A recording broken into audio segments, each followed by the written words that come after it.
Muy buenas, ingeniero. Vamos a dar inicio a lo que es la eliminación de recursividad. Para tratar el tema, recordemos que para eliminar esta recursividad hay que reescribir completamente una gramática. Entonces, en este caso tenemos el primer ejemplo donde tenemos la primera gramática, donde se nos muestran las reglas y su posible solución. Las reglas pues son que tenemos que tener los elementos de beta en el primer paso, luego los elementos de beta más, en este caso, A', en el siguiente, A' más los elementos de alfa más A', y luego A' con lambda. Entonces, en este caso tenemos S int y tenemos S que tiene TRV.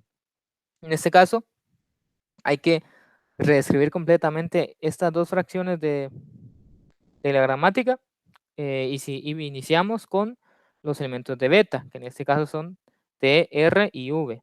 ¿Ya? Luego seguimos con la regla, que en este caso son, tomamos los elementos de beta más A', en este caso es S'. Entonces son T, R, V y S'. Luego A' más los elementos de alfa más A'. Entonces sería acá S', que serían acá ints, que es el elemento de alfa, más S'. Y luego A', que devuelve o se dirige hacia lambda, y aquí igual, S que tiene lambda.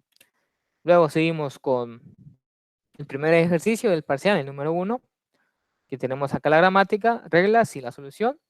Y para la solución tenemos que seguir la primera regla, como ya la conocemos, tomamos los elementos de beta en este caso y ponemos la expresión prima, ¿no? Luego tenemos expresión prima y tenemos que colocar los elementos de alfa más expresión prima. Luego también acá tenemos que colocarlos, en este caso, como son 3 ocasiones que se repite expresión, aquí también. Entonces, term expresión prima. Y luego por último, expresión que se dirige hacia lambda. Luego en term tenemos, tomamos los elementos de beta, que es term partido factor term prima.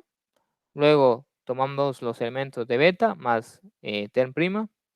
Y luego tomamos los elementos de alfa, que en este caso son, en este caso factor, tiene factor acá, más term prima. Y luego por último, term prima que se dirige hacia lambda. Estoy representando lambda con este símbolo. Y luego por último tenemos factor, que en este caso tomamos los elementos de beta, que sería id, factor prima. Y luego factor que tiene expresión más factor prima. Y luego factor que tiene, que se dirige hacia lambda, ¿no? Que ahí sería, así serían los elementos, ingeniero. Y así sería, así concluye el primer ejercicio. Muchas gracias.